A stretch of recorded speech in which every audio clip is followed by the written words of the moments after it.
Mi sobrino tiró mi pastel de cumpleaños al suelo. Mi familia rompió todo contacto conmigo. Mi única respuesta: mañana quito mi nombre de todos sus préstamos. A medianoche, el chat familiar explotó y tenía 62 llamadas perdidas. Valentina, de 34 años, siempre creyó que la familia significaba amor incondicional hasta mi cumpleaños el mes pasado. Las velas, las sonrisas, la falsa calidez, todo se hizo añicos cuando el hijo de mi hermano, Mateo, tiró mi pastel casero al suelo. «Cómetelo del suelo, tía Valentina», se burló mientras mi hermano Javier sonreía con aire de suficiencia.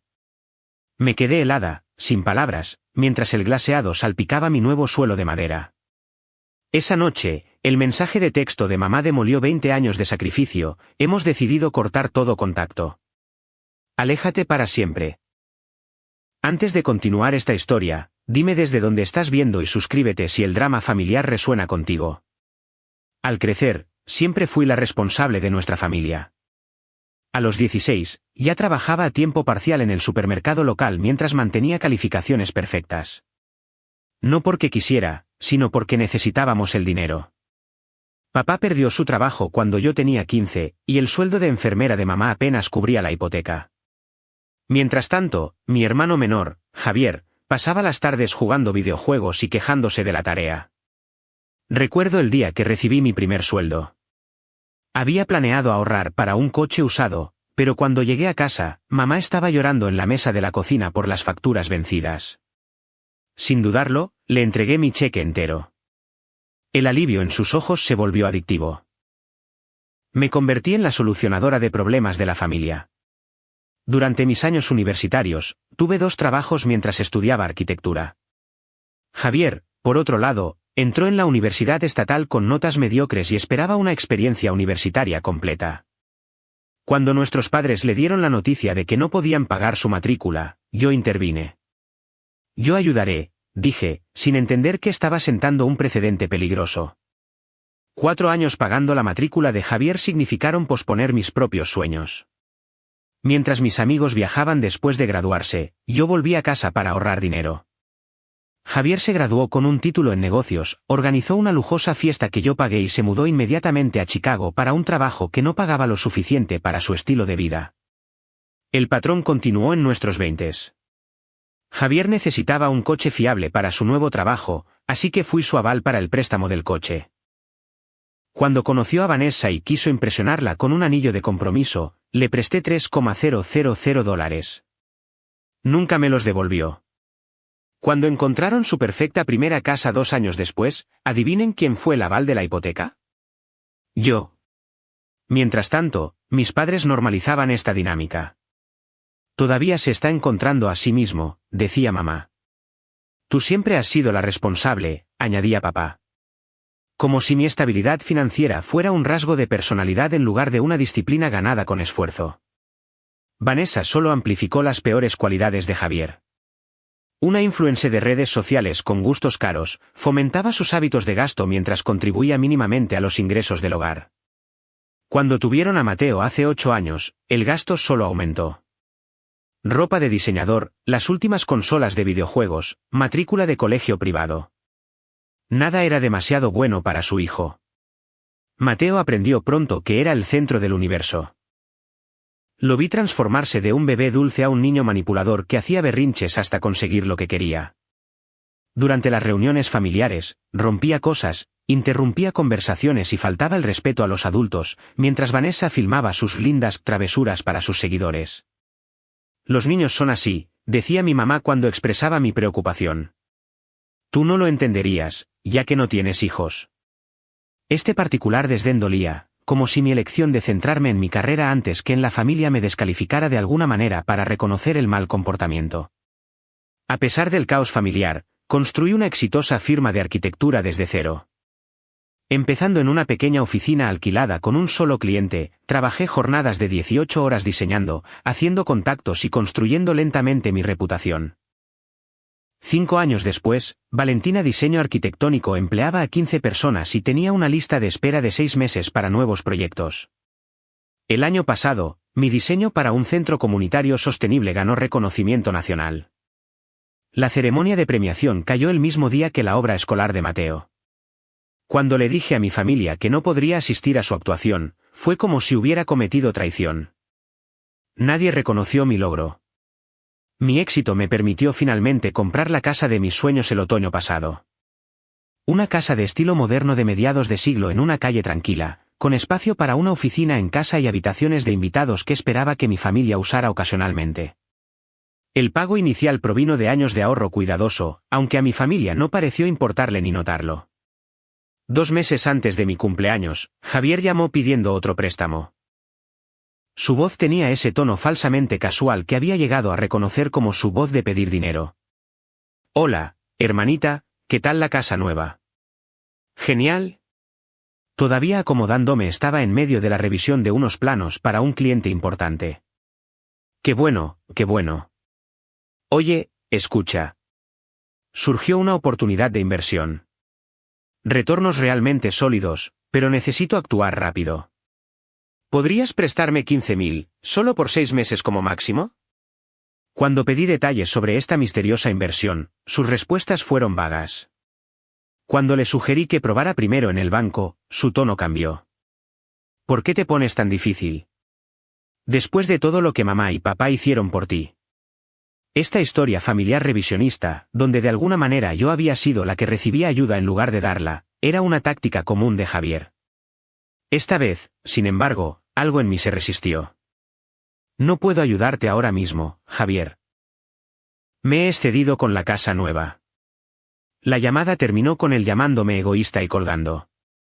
Durante las 3 semanas siguientes, mis padres llamaron a diario con sutiles chantajes emocionales sobre la familia que apoya a la familia. Mateo me enviaba mensajes de texto sobre lo mala que estaba siendo con su papá. Incluso Vanessa se comunicó con una súplica cuidadosamente orquestada que incluía mencionar cómo podrían no poder pagar la matrícula escolar de Mateo el próximo semestre. Casi cedo. Años de condicionamiento me habían programado para mantener la paz a cualquier costo. Pero una sesión con mi terapeuta me ayudó a mantenerme firme. «Tu éxito financiero no te obliga a financiar las malas decisiones de tu hermano», me recordó. Este establecimiento de límites creó una tensión que se cocía a fuego lento a medida que se acercaba mi cumpleaños. Esperaba que la celebración pudiera reiniciar nuestra relación.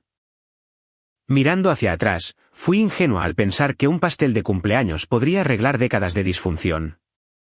Mi cumpleaños cayó en sábado este año, perfecto para organizar la reunión familiar que había estado planeando desde que me mudé a mi nueva casa. Por una vez, me tomé un día libre en el trabajo para prepararme. Usualmente, los cumpleaños significaban un pastel rápido en la pausa del almuerzo con mis empleados antes de volver a las fechas de entrega, pero cumplir 34 se sentía significativo de alguna manera. El viernes por la noche, horneé mi propio pastel, una creación de chocolate de 3 capas con relleno de frambuesa, tal como mi abuela solía hacer para ocasiones especiales. El proceso familiar de medir, mezclar y decorar me conectó con recuerdos más felices de la infancia. Mientras colocaba la última frambuesa en la parte superior, me permití sentir una genuina emoción por el día siguiente. El sábado por la mañana, me desperté temprano para limpiar y decorar. Colgué serpentinas de color crema y dorado de buen gusto en la sala de estar, arreglé flores frescas en la mesa del comedor y preparé una pequeña barra con las bebidas favoritas de todos. El pastel esperaba en el refrigerador, una dulce sorpresa para la celebración de la tarde. Javier, Vanessa y Mateo debían llegar al mediodía, y mis padres 30 minutos después. A las 12:45, ninguno había aparecido, y nadie se molestó en llamar para avisar del retraso. Cuando mi teléfono finalmente sonó a la 1, era mamá diciendo que iban con retraso pero que llegarían pronto. Sin disculpas, sin reconocer la inconveniencia. Llegaron todos juntos a la 1:30. Papá me dio un rápido abrazo de lado mientras traía una pequeña bolsa de regalo. Mamá inmediatamente comenzó a criticar mis elecciones de decoración. «Estos planos de planta abiertos son tan poco prácticos para la calefacción», comentó, mirando mi espacio de vida cuidadosamente diseñado. «Y esas ventanas serán imposibles de limpiar». Antes de que pudiera responder, Mateo irrumpió, corriendo hacia mis estantes de exhibición de vidrio donde guardaba delicadas maquetas arquitectónicas de proyectos significativos. «Mateo, cuidado», grité, pero fue demasiado tarde.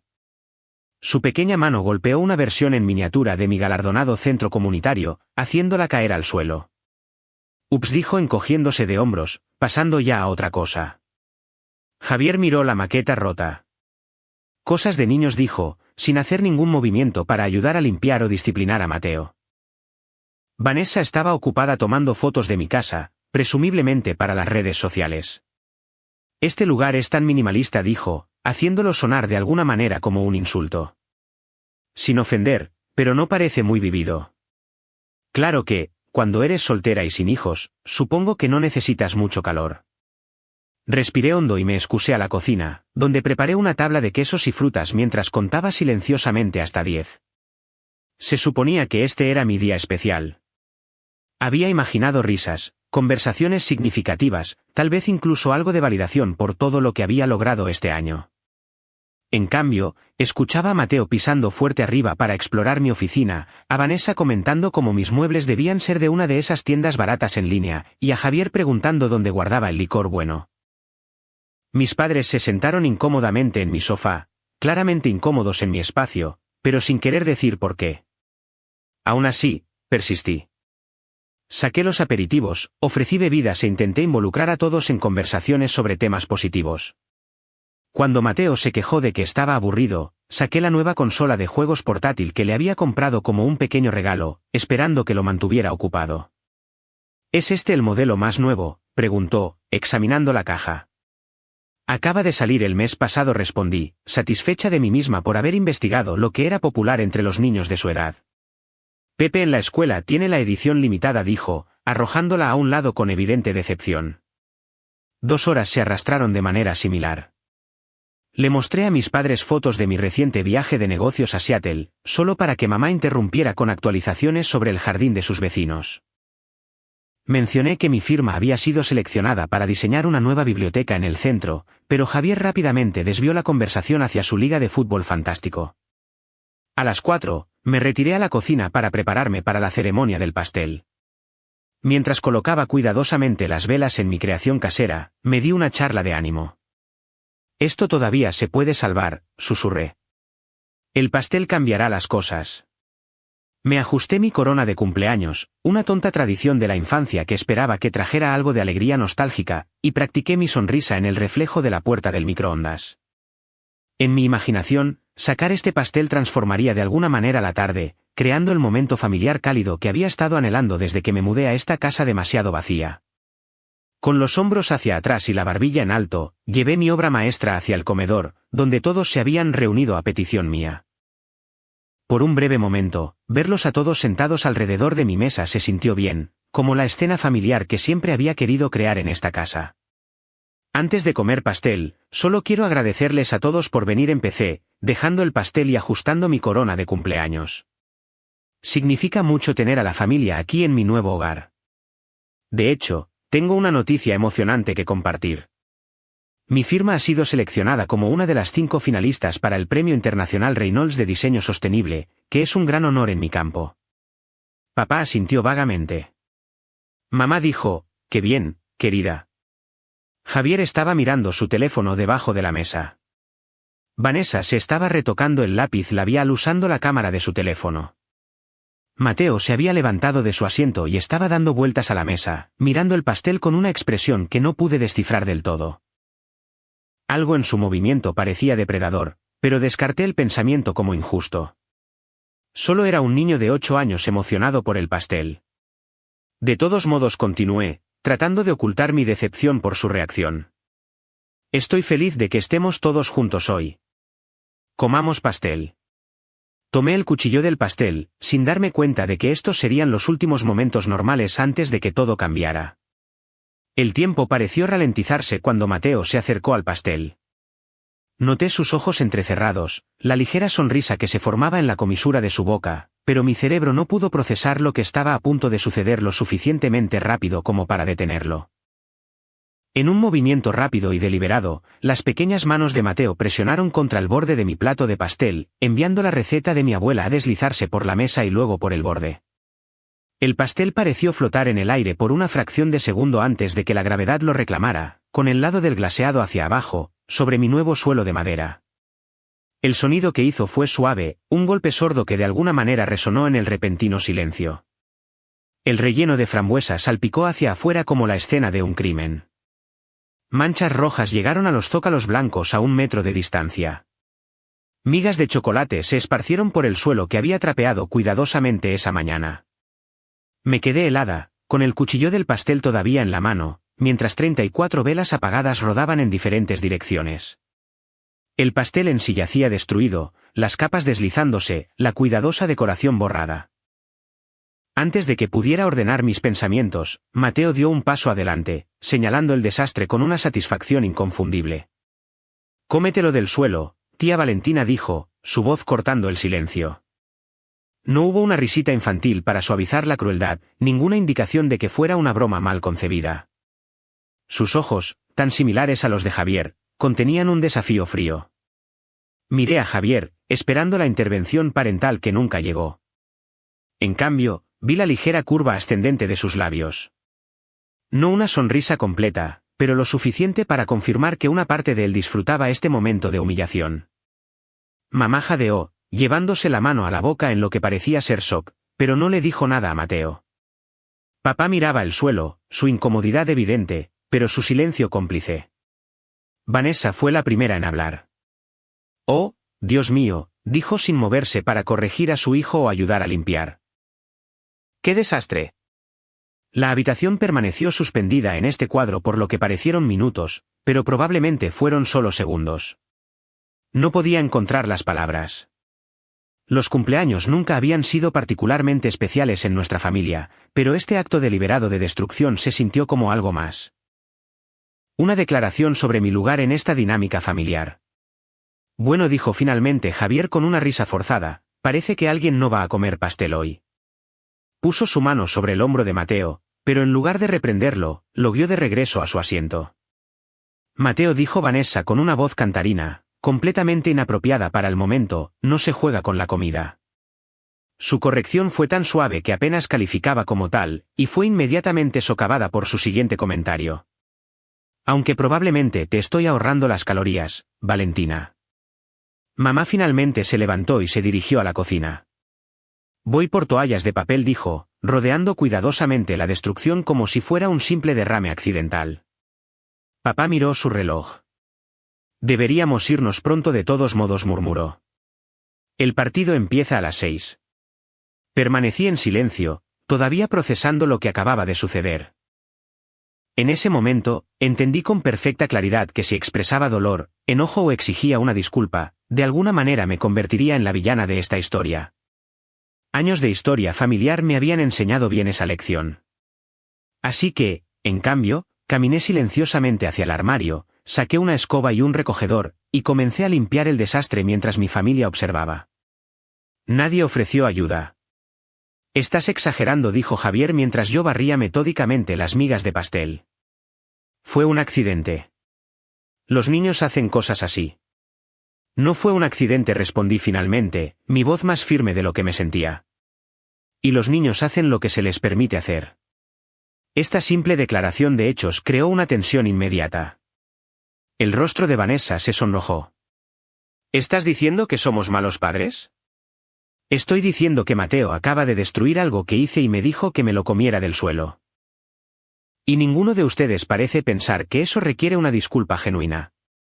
Javier se levantó, con el rostro ensombrecido. «Tiene 8 años.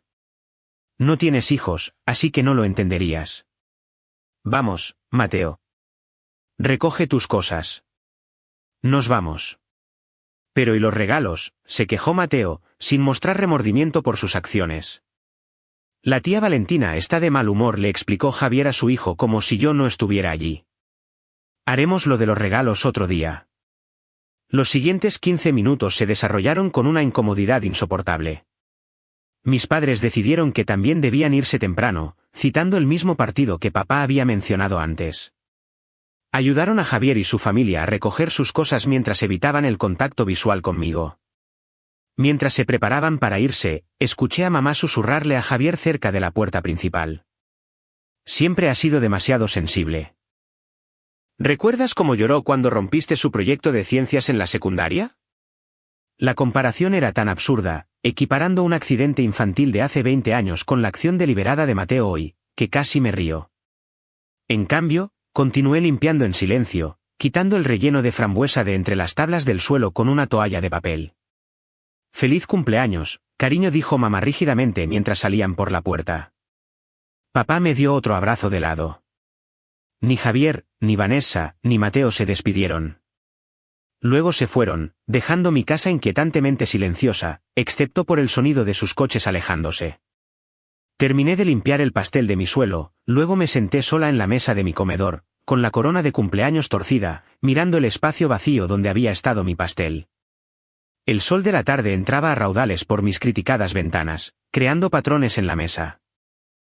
Por primera vez en todo el día, pude respirar. Pasaron las horas mientras procesaba lo que había sucedido. Pedí comida para llevar que no comí, abrí una botella de vino e intenté salvar mi cumpleaños con una película. Alrededor de las 9, mi teléfono sonó con un mensaje de texto. Esperaba una disculpa. Quizás mamá había llegado a casa, reflexionado sobre los eventos del día y se había dado cuenta de lo inapropiado que había sido el comportamiento de todos. Quizás Javier había entrado en razón después de un poco de distancia de la situación. En cambio, vi un mensaje de mamá en nuestro chat grupal familiar. Después de discutir los eventos de hoy, hemos decidido cortar todo contacto. Tu negatividad y juicio son dañinos para Mateo. Aléjate para siempre. Debajo había una notificación, a Javier le gustó este mensaje. Las palabras se volvieron borrosas mientras las lágrimas llenaban mis ojos. Décadas de cumpleaños, vacaciones y días ordinarios pasaron por mi mente. Todas las veces que había estado presente, había colaborado, había pagado y me había quedado callada por el bien de la armonía familiar.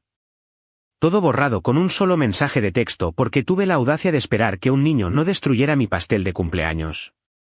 Puse mi teléfono boca abajo en la mesa de café y lloré hasta que no me quedaron lágrimas. Luego, con una claridad nacida de la traición absoluta, volví a tomar mi teléfono. El mensaje seguía allí, palabras crueles brillando en la oscuridad de mi sala.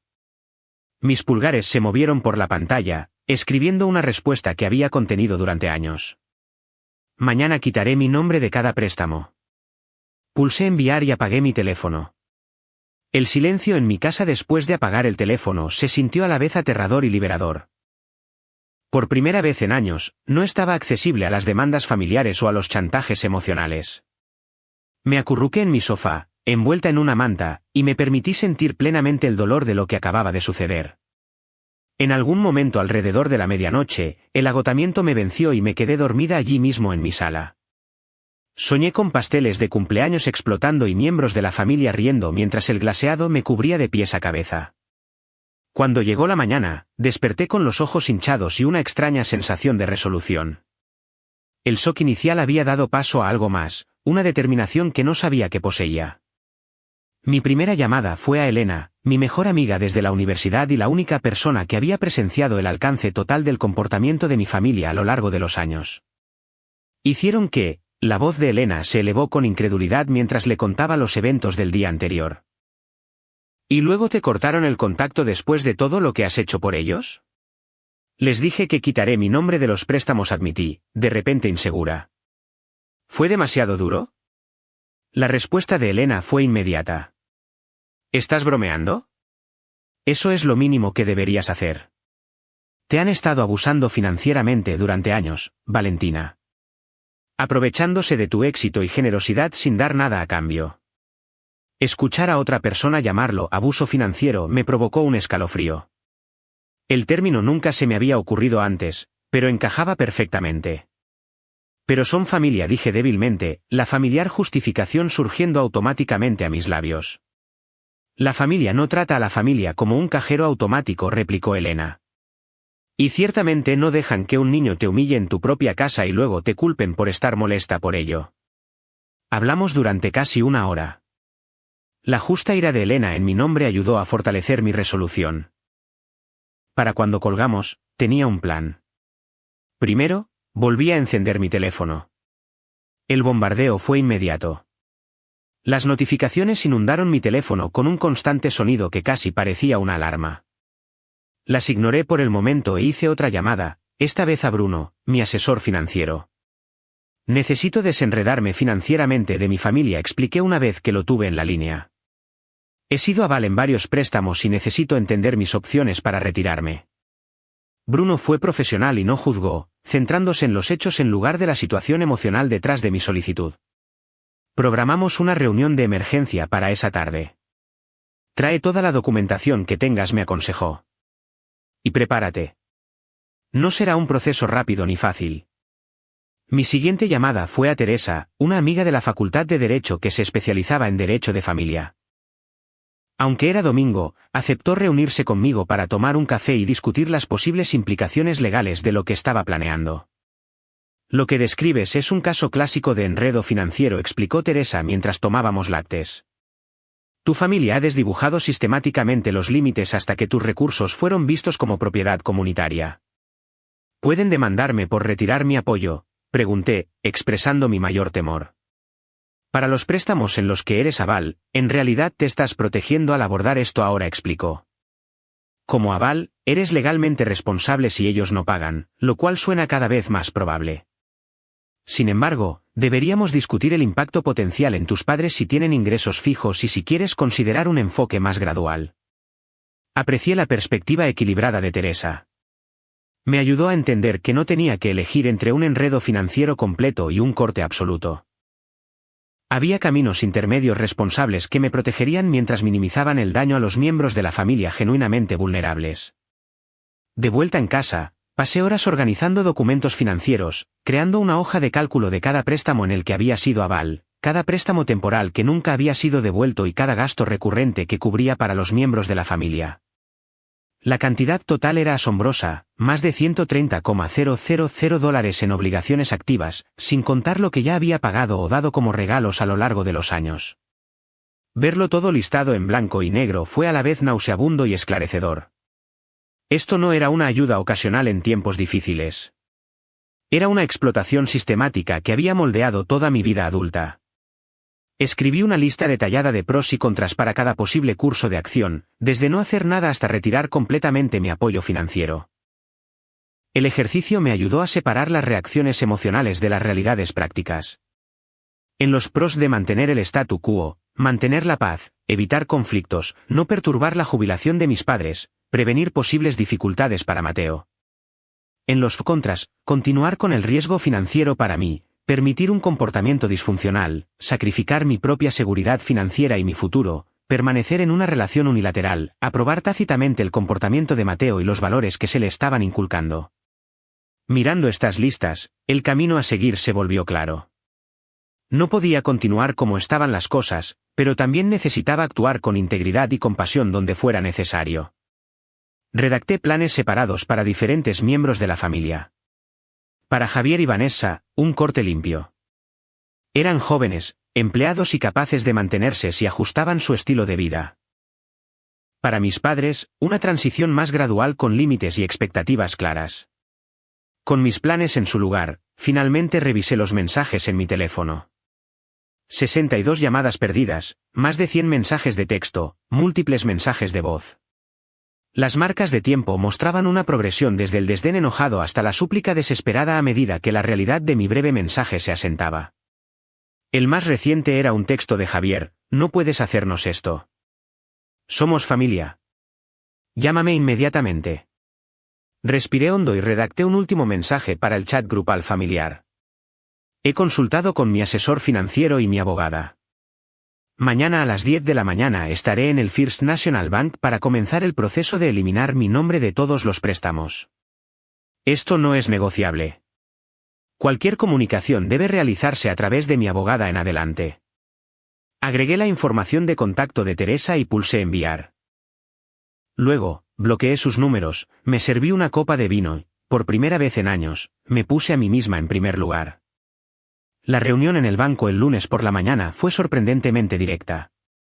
Bruno había preparado todo, y el gerente del banco, aunque claramente incómodo con la situación, se mantuvo profesional en todo momento. Firmé múltiples documentos iniciando el proceso para eliminarme como aval de la hipoteca de Javier, 2 préstamos de coche y una línea de crédito personal. Los prestamistas se comunicarán con los prestatarios principales, explicó el gerente. Tendrán opciones: encontrar otro aval, refinanciar o enfrentar potencialmente el impago si no califican por sí mismos. Asentí, sintiendo una extraña mezcla de culpa y liberación. ¿Cuánto tiempo tomará este proceso? Cada prestamista tiene procedimientos diferentes, pero generalmente entre 30 y 90 días. Salí del banco sintiéndome más ligera, como si me hubiera quitado una pesada mochila que había estado cargando durante años. Esa sensación duró hasta que llegué a mi coche y revisé mi correo electrónico del trabajo. 3 mensajes de Javier habían logrado pasar, enviados a mi dirección profesional en lugar de a la personal bloqueada. El primero era amenazante: no tienes derecho a destruir esta familia. Le diré a todo el mundo cómo eres realmente. El segundo, enviado 1 hora después, intentaba la culpa: mamá no para de llorar. Papá podría perder la casa. ¿Es eso lo que quieres?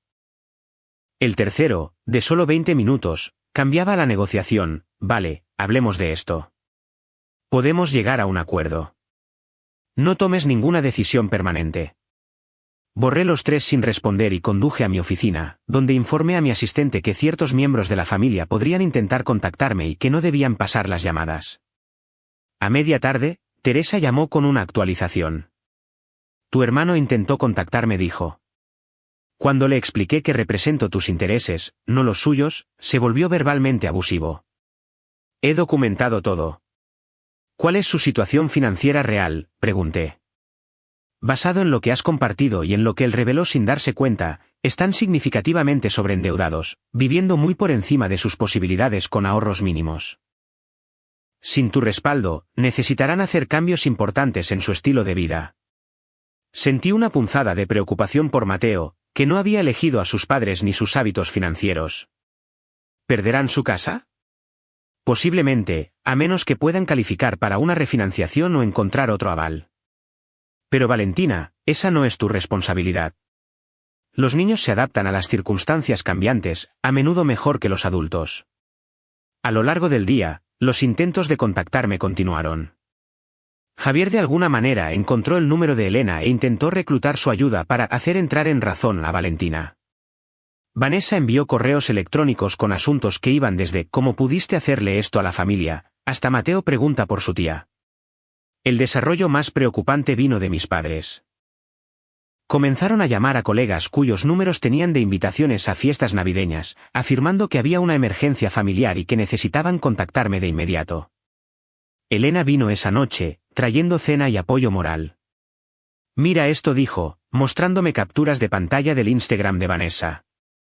Vanessa había publicado una serie de fotos cuidadosamente escenificadas, ella con los ojos enrojecidos sosteniendo a Mateo, que parecía confundido en lugar de molesto, Javier mirando pensativamente por una ventana, mis padres sentados solemnemente en la mesa de su cocina. La leyenda decía, el desamor familiar es el más profundo. Cuando alguien en quien confías te da la espalda sin previo aviso, el dolor es insoportable. La familia primero, oren por nosotros. Traición. Está tratando de controlar la narrativa, observó Elena. Hacerte la villana antes de que puedas contar tu versión. No planeo contar mi versión públicamente, respondí. Esto no es un drama de redes sociales para mí. Eso es porque tienes integridad real, dijo Elena, sirviéndonos a ambas más vino.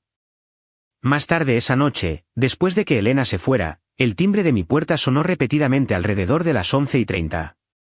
Mirando por las cortinas, vi el coche de Javier en mi entrada, con las luces encendidas y el motor en marcha. No respondí, y finalmente se fue, no sin antes gritar: sé que estás ahí dentro, lo suficientemente alto como para que los vecinos lo oyeran. A la mañana siguiente, recibí un correo electrónico de Vanessa que tenía un tono completamente diferente al de sus publicaciones en redes sociales. Valentina, sé que hemos tenido nuestras diferencias, pero siempre he respetado cuánto te importa la familia. Mateo está devastado por lo que pasó en tu cumpleaños. Es solo un niño que cometió un error y no entiende por qué su tía de repente no quiere saber nada de él. Sigue preguntando cuándo puede disculparse en persona. ¿No podemos sentarnos y hablar como adultos, por el bien de Mateo? La manipulación era transparente: usar a Mateo como palanca emocional, reformular su acción deliberada como un error inocente y posicionarse a sí misma como la adulta razonable que busca la reconciliación. Apenas unos meses antes, podría haber caído en la trampa, tan desesperada por la armonía familiar que habría aceptado cualquier narrativa que prometiera la paz. Ahora, lo vi claramente por lo que era: otro intento de recuperar el control sin abordar los problemas reales. Reenvié el correo electrónico a Teresa sin responder a Vanessa. Para el miércoles, la situación se intensificó aún más. Mis padres, evidentemente instruidos por Javier, comenzaron a difundir rumores en su círculo social de que estaba experimentando problemas de salud mental y tomando decisiones financieras irracionales durante un colapso nervioso. Esto dolió particularmente viniendo de mi madre, que sabía que había estado viendo a una terapeuta para trabajar en problemas familiares, algo que le había compartido en confianza durante un raro momento de vulnerabilidad la Navidad pasada. Usar esta información privada como arma confirmó que había tomado la decisión correcta. Cuando mi terapeuta real me llamó para ver cómo estaba después de recibir una llamada, preocupada, de mi madre, finalmente me derrumbé. Están tratando de declararme mentalmente incompetente porque dejé de pagar sus facturas, dije entre lágrimas. ¿Qué tan retorcido es eso? En realidad, es bastante común en sistemas familiares como el tuyo, respondió ella con calma. Cuando alguien interrumpe un patrón disfuncional, el sistema se defiende utilizando cualquier herramienta disponible, incluido el estigma de la salud mental. El mensaje más revelador llegó el jueves por la noche, una semana después de mi cumpleaños, cuando Javier envió un correo electrónico con el asunto, última advertencia. El cuerpo contenía solo un párrafo. Tienes hasta mañana para detener esta locura y arreglar lo que has roto. Después de eso, estarás destruyendo a esta familia y nunca te perdonaré. Mateo crecerá sin su tía. Mamá y papá perderán todo por lo que han trabajado, y me aseguraré de que todos sepan exactamente qué clase de persona eres realmente. Esta es tu última oportunidad. Lo reenvié a Teresa, quien inmediatamente contactó a Javier con una carta formal de cese y desistimiento por acoso y amenazas. Para el viernes, el coche de mi hermano fue embargado, la primera consecuencia tangible de mi decisión. Me enteré no por él directamente, sino por un colega que vivía en su vecindario y mencionó haber visto una grúa en la casa de Javier esa mañana. A pesar de todo, saber que estaban experimentando consecuencias reales hizo que mi estómago se retorciera de culpa. Me recordé a mí misma que estas no eran consecuencias que yo había creado. Eran los resultados naturales de las decisiones financieras que ellos habían tomado, amortiguadas durante años por mi intervención. Esa noche, encendí mi teléfono personal por primera vez en días, curiosa por lo que podría encontrar. El chat grupal familiar tenía cientos de mensajes no leídos, el tono evolucionando de la ira a la desesperación a medida que avanzaba la semana. El último mensaje de mi madre decía simplemente: por favor, llámanos, Valentina. Necesitamos hablar. Apagué el teléfono de nuevo sin responder. El tiempo de hablar había pasado. Ahora era el momento de la acción, de las consecuencias y, con suerte, eventualmente, del crecimiento, el de ellos y el mío. 2 semanas después de mi cumpleaños, me reuní con Bruno para revisar mi nuevo plan financiero. Sin las obligaciones familiares drenando mis recursos, mis perspectivas a largo plazo habían mejorado drásticamente. Estás en camino de jubilarte 10 años antes de nuestras proyecciones anteriores, señaló, mostrándome gráficos actualizados. Y ese fondo de emergencia que hemos estado tratando de construir durante años. Lo tendrás completamente financiado en 6 meses. La reunión reforzó lo que había sospechado pero nunca había reconocido por completo: mi apoyo financiero a la familia había estado impactando significativamente mi propia seguridad y futuro. Aún más sorprendente fue la diferencia emocional que sentí. Cada día sin drama familiar me dejaba más energizada para el trabajo, más creativa en mis diseños, más presente con mis amigos. Mi firma consiguió 2 nuevos clientes importantes ese mes, en parte porque pude concentrarme plenamente en las propuestas en lugar de gestionar las crisis familiares. Empecé a tomar descansos para almorzar de verdad en lugar de usarlos para resolver la última emergencia de Javier. Dormía mejor. Mis amigos comentaban que parecía más feliz, más relajada. Mientras tanto, las consecuencias continuaron desarrollándose para mi familia. El segundo coche de Javier, un SUV de lujo en el que Vanessa había insistido que necesitaban, fue embargado 3 semanas después del primero. Según el vecino de Elena, que los conocía socialmente, ahora compartían el vehículo arrendado de Vanessa y peleaban constantemente por los horarios.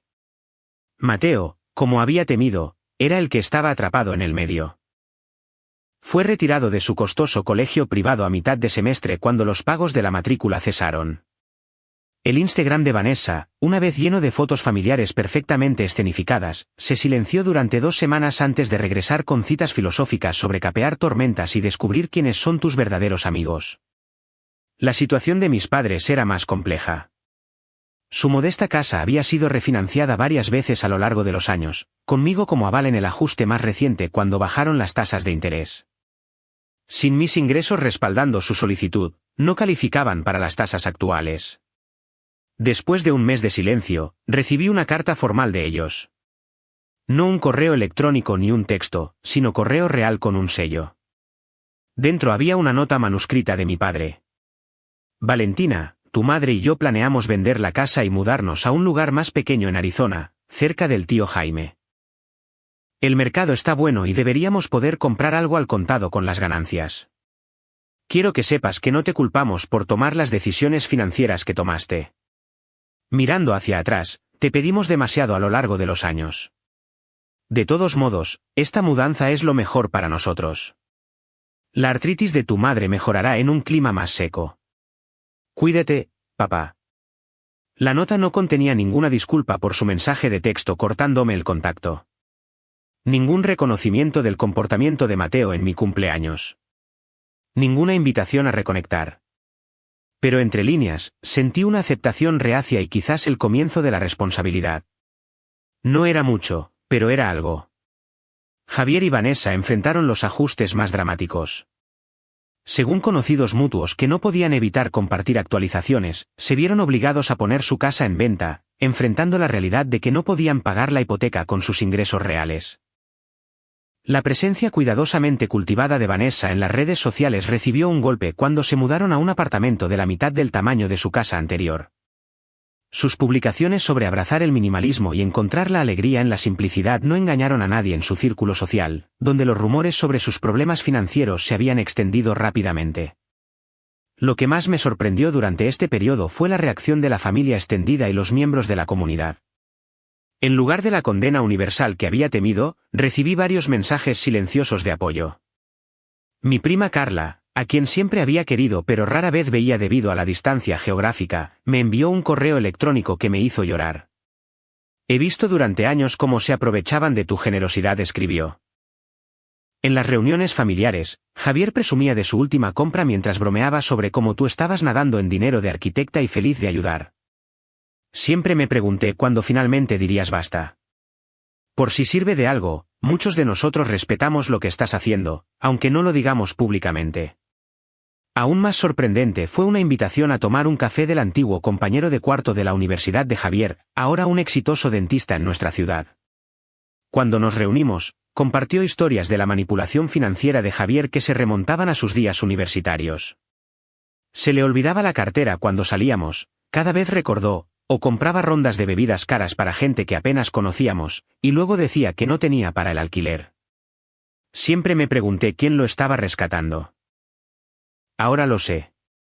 Mi reputación profesional permaneció intacta a pesar de las amenazas de Javier de decirle a todo el mundo cómo eres realmente. En todo caso, los colegas parecían impresionados por los límites que había establecido, y varios me confiaron sus propias historias de enredos financieros familiares. Para la marca de los 2 meses, mi situación legal y financiera estaba en gran medida resuelta. Teresa había negociado con éxito mi eliminación de todos los préstamos en los que era aval, y los prestamistas aceptaron nuevos términos con los prestatarios principales o iniciaron sus propios procesos de cobro. El acoso de los miembros de la familia había cesado después de sus comunicaciones firmemente redactadas. Mis emociones durante este periodo fluctuaron salvajemente. Algunos días traían un profundo alivio y una sensación de libertad que no había experimentado desde antes de la universidad. Otros días, generalmente provocados por ver a una familia con niños pequeños o pasar por la heladería favorita de Mateo, traían olas de dolor tan intensas que tenía que detenerme mientras conducía. Lloraba no solo por las relaciones que había perdido, sino por las relaciones que nunca había tenido realmente, la familia solidaria por la que siempre había trabajado pero que nunca había logrado. Lloré por Mateo, que estaba aprendiendo lecciones dañinas sobre el derecho y las consecuencias. Lloré por la versión de mí misma que había creído que dar sin límites eventualmente compraría amor y aprecio genuinos. Durante una sesión de terapia particularmente difícil, me derrumbé por completo. ¿Y si he cometido un terrible error?, sollozaba. ¿Y si nunca más me hablan? Mi terapeuta me entregó pañuelos y esperó a que me calmara. La pregunta no es si te volverán a hablar, dijo suavemente. La pregunta es si alguna vez te hablarán de manera diferente. Con respeto, reciprocidad y cuidado genuino. Sin consecuencias, los patrones no cambian. Sus palabras se quedaron conmigo, convirtiéndose en un mantra cuando la duda se infiltraba. Esto no se trataba de castigo. Se trataba de crear la posibilidad de relaciones más saludables en el futuro. 3 meses después de mi cumpleaños, recibí otra carta inesperada. Esta de un abogado que representaba a mis padres. Pero en lugar de la amenaza legal que inicialmente temí, contenía documentos que me eliminaban de su testamento y directivas médicas. Aunque esto pueda parecer punitivo, explicaba la carta adjunta, sus padres reconocen su deseo de separación financiera y están respetando ese límite al no dejarle posibles obligaciones financieras o de cuidado después de su fallecimiento. Extrañamente, esta ruptura formal de obligaciones futuras se sintió más como un regalo que como un castigo. Confirmó que, en algún nivel, entendían lo que había estado tratando de lograr. A medida que la primavera se convertía en verano, comencé a reconstruir cautelosamente una vida sin las constantes demandas de la familia. Me uní a un jardín comunitario, comencé a hacer viajes de senderismo de fin de semana con Elena y otros amigos, e incluso acepté una cita para cenar con un ingeniero arquitectónico que había conocido a través del trabajo. La mayoría de las noches me encontraba en mi patio trasero viendo el atardecer con una copa de vino, ya no saltando con cada notificación del teléfono ni sintiéndome culpable por los momentos de relajación. El silencio que una vez había parecido tan solitario ahora se sentía pacífico. Todavía pensaba en Mateo a menudo, enviándole regalos de cumpleaños y Navidad a través de la dirección de mis padres sin esperar reconocimiento. Mantuve una pequeña foto de él en mi refrigerador, un recordatorio de que mi decisión no había sido sobre él y que la puerta seguía abierta para una relación cuando tuviera la edad suficiente para elegirla por sí mismo. 6 meses después del incidente del pastel, mi vida se había transformado de maneras tanto prácticas como profundas. La familia, que había declarado que cortaba todo contacto, de hecho había cumplido esa promesa, pero la devastación amenazada no se había materializado. En cambio, había encontrado fuerza, comunidad y un sentido de autoestima que no sabía que era posible. El 6º mes después de lo que ahora llamaba el incidente del pastel llegó en un perfecto día de otoño. Decidí conmemorarlo con intención en lugar de permitir que la fecha me emboscara con emociones inesperadas. Me tomé el día libre y me horneé un pastel. La misma receta de chocolate y frambuesa de 3 capas de mi cumpleaños. Esta vez, no había nadie para tirarlo al suelo. Disfruté una rebanada en mi patio, saboreando cada bocado como un testimonio de lo lejos que había llegado. Mi casa, una vez llena de ansiedad por las visitas familiares, se había convertido en un santuario. Había redecorado el comedor donde ocurrió el incidente, reemplazando los recuerdos dolorosos con un espacio que reflejaba mi gusto real en lugar de lo que pensaba que complacería a mi familia. Las habitaciones de invitados destinadas a las estancias familiares habían sido reutilizadas, una en un estudio de yoga en casa, otra en un rincón de lectura con el sillón mullido que siempre había querido pero que consideraba demasiado poco práctico con las visitas de Mateo. Sin la constante sangría de las obligaciones financieras familiares, finalmente había hecho un viaje largamente pospuesto a Italia, estudiando maravillas arquitectónicas que antes solo había visto en libros de texto. La experiencia revitalizó mi creatividad profesional y me conectó con la pasión que me había atraído a la arquitectura en primer lugar. Mi círculo de amigos se había expandido más allá de Elena para incluir vecinos, colegas y miembros de un grupo de senderismo semanal. Estas relaciones, construidas sobre el respeto mutuo y la reciprocidad, me mostraron cómo se sentían realmente las conexiones saludables. Cuando alguien ofrecía ayuda, no la usaba más tarde como palanca. Cuando necesitaba apoyo, venía sin condiciones. Incluso mi relación conmigo misma se había transformado. El constante zumbido de ansiedad de fondo que me había acompañado durante décadas, esperando la próxima crisis familiar, la próxima demanda financiera, la próxima manipulación emocional, se había desvanecido hasta casi el silencio. Mi terapeuta notó el cambio en nuestras sesiones. «Estás más erguida», observó, hablando con más convicción. «¿Cómo se siente eso?» Como si finalmente estuviera ocupando el espacio que me corresponde, respondí, sin disculparme por existir. Todavía había momentos difíciles, por supuesto. Las festividades traían un dolor particular, especialmente el Día de Acción de Gracias, siempre una gran reunión familiar en años anteriores. Lo manejé organizando una cena de acción de gracias para amigos y otros sin conexiones familiares, creando nuevas tradiciones para reemplazar las que había perdido. Las compras navideñas eran otro campo minado emocional. Pasar por exhibiciones de juguetes que a Mateo le habrían encantado. Sentí la ausencia de su energía caótica y me pregunté cómo estaría procesando los cambios familiares. ¿Alguien le estaba explicando por qué su tía había desaparecido de su vida? ¿O me estaban presentando como la villana en una narrativa simplificada de abandono? Continué enviándole tarjetas y regalos en ocasiones especiales, siempre a través de la dirección de mis padres, ya que se habían mudado a Arizona como estaba previsto. Nunca recibí acuse de recibo de que estos regalos llegaran, pero enviarlos era más para mi tranquilidad que para su beneficio. Lo que no había esperado durante este periodo de sanación fue el contacto de mi prima menor, Raquel, la hija de la hermana de mi madre. Habíamos sido cercanas de niñas, pero nos distanciamos en la edad adulta, en parte porque las reuniones familiares se habían vuelto tan dominadas por el drama familiar de Javier. Su mensaje llegó inesperadamente en una lluviosa tarde de martes. Valentina, no estoy segura si querrás saber de algún familiar, pero he estado pensando en ti. Mamá me contó partes de lo que pasó, aunque sospecho que su versión está filtrada por la perspectiva de la tía Linda. Me encantaría escuchar tu versión si estás abierta a reconectar. Sin presiones de ninguna manera. Después de una cuidadosa consideración, acepté reunirme con ella para tomar un café. Nuestra reunión fue tentativa al principio, ambas evitando cuidadosamente las minas terrestres de la historia familiar. Pero a medida que la conversación fluía, Raquel reveló sus propias luchas con la dinámica de nuestra familia. Siempre admiré cómo manejabas a Javier, confesó. De pequeños, era muy malo conmigo en las reuniones familiares, escondiendo mis juguetes, llamándome nombres. Pero todos actuaban como si fuera normal porque los niños son así. Tú fuiste la única que alguna vez le llamó la atención. Su perspectiva fue una revelación, que alguien más había visto la disfunción y me recordaba como una aliada en lugar de la villana en la que me habían convertido en las narrativas familiares recientes. A medida que nuestra cita para tomar un café se extendió hasta el almuerzo, Raquel compartió más sobre sus propios límites con la familia. Mamá es muy parecida a la tía Linda, espera contacto constante, se ofende si no dejo todo por sus demandas. Verte establecer límites firmes me inspiró a hacer lo mismo, aunque sea en pequeñas cosas. Esta conexión inesperada con Raquel se convirtió en una fuerza sanadora en mi vida. Comenzamos a reunirnos mensualmente, reconstruyendo gradualmente un vínculo familiar basado en la interacción saludable en lugar de la obligación o la culpa. A través de ella, ocasionalmente escuchaba actualizaciones sobre mis padres y la familia de Javier sin la manipulación emocional que antes acompañaba a dicha información. Mi vida profesional floreció de maneras que no había anticipado. Sin las constantes interrupciones familiares y las sangrías financieras, busqué proyectos creativos que antes había dejado de lado por ser poco prácticos.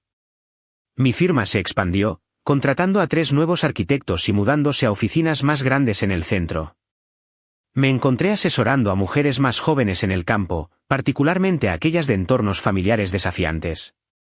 Algo en mi experiencia me había dado una visión de las formas sutiles en que la dinámica familiar puede socavar la confianza profesional y la seguridad financiera.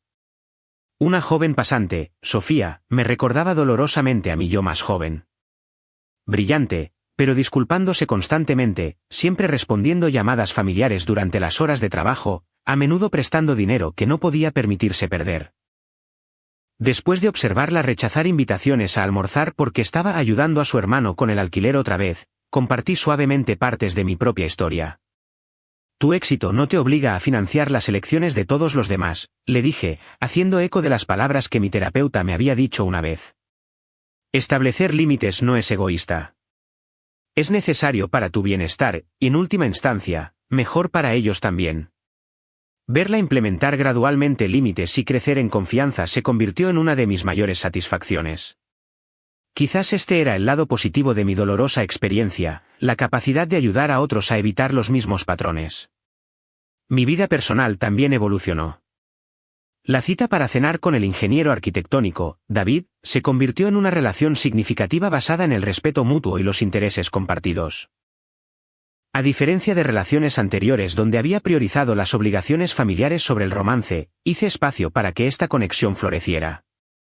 Cuando David escuchó por primera vez la historia completa de mi distanciamiento familiar, su respuesta dijo mucho sobre su carácter. Perdieron a alguien extraordinario, dijo simplemente. Su pérdida, mi ganancia. A medida que se acercaba el primer aniversario del incidente del pastel, recibí un correo electrónico inesperado de mi padre. Breve y práctico, representaba sin embargo el primer contacto directo desde su mudanza a Arizona. Valentina, nos hemos instalado en el nuevo lugar. Más pequeño, pero nos viene mejor. La salud de tu madre ha mejorado con el clima. Mateo pregunta por ti a veces. Si alguna vez estás en Scottsdale, nuestra puerta está abierta. Papá.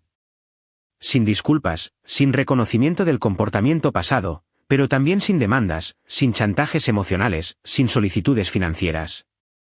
Solo una simple declaración de hechos y una puerta tentativa dejada entreabierta. No respondí de inmediato, tomándome tiempo para procesar lo que esto podría significar y qué respuesta serviría mejor a mi viaje de sanación. Después de una cuidadosa consideración y discusión con mi terapeuta, envié una respuesta igualmente breve. Papá, me alegra saber que ambos están bien en Arizona y que el clima está ayudando a mamá. Yo también estoy bien. La firma está creciendo, disfrutando de algunos viajes cuando es posible. Por favor, dile a Mateo que pienso en él a menudo. Cuídense, Valentina. Este intercambio mínimo representaba algo significativo, la posibilidad de una relación recalibrada en nuevos términos. No el perdón instantáneo y el regreso a los viejos patrones que ellos podrían haber esperado, pero tampoco un distanciamiento permanente. Algo nuevo, con los límites intactos. En cuanto a Javier y Vanessa, no había recibido ninguna comunicación directa. Según Raquel, se habían adaptado a su estilo de vida reducido con un resentimiento predecible, todavía refiriéndose ocasionalmente a mí como que abandoné a la familia, pero encontrando menos oídos comprensivos para esta narrativa a medida que pasaba el tiempo. Mateo, de hecho, había cambiado de escuela, pero aparentemente estaba prosperando en su nuevo entorno con compañeros más diversos y expectativas de comportamiento más firmes. Esta noticia me trajo un consuelo particular. Quizás la interrupción, por dolorosa que fuera, podría beneficiarlo en última instancia al introducir consecuencias y realidad en su mundo antes en lugar de después. La lección más profunda que he aprendido a través de este viaje es que la familia, la verdadera familia, se construye sobre el respeto mutuo, la reciprocidad y el cuidado genuino, no solo sobre lazos de sangre. La idea de que las relaciones familiares deben mantenerse a cualquier costo, sin importar cuán dañinas se vuelvan, es un mito perjudicial que mantiene a muchas personas atrapadas en ciclos de abuso y explotación. A veces, lo más amoroso que puedes hacer por ti mismo y por los demás es dejar de permitir patrones destructivos. A veces, la única forma de avanzar es permitir que ocurran las consecuencias naturales, incluso cuando eso significa ver a las personas que amas enfrentar dificultades que tu intervención previamente evitó. El verdadero amor no se trata de dar sin límites. Se trata de preocuparse lo suficiente como para permitir a los demás la dignidad de manejar sus propias vidas, cometer sus propios errores, y con suerte, crecer a través de la experiencia. No sé qué depara el futuro para mi relación con mi familia de nacimiento. Quizás con el tiempo y cambios significativos de su parte, reconstruiremos conexiones en términos más saludables. Quizás no.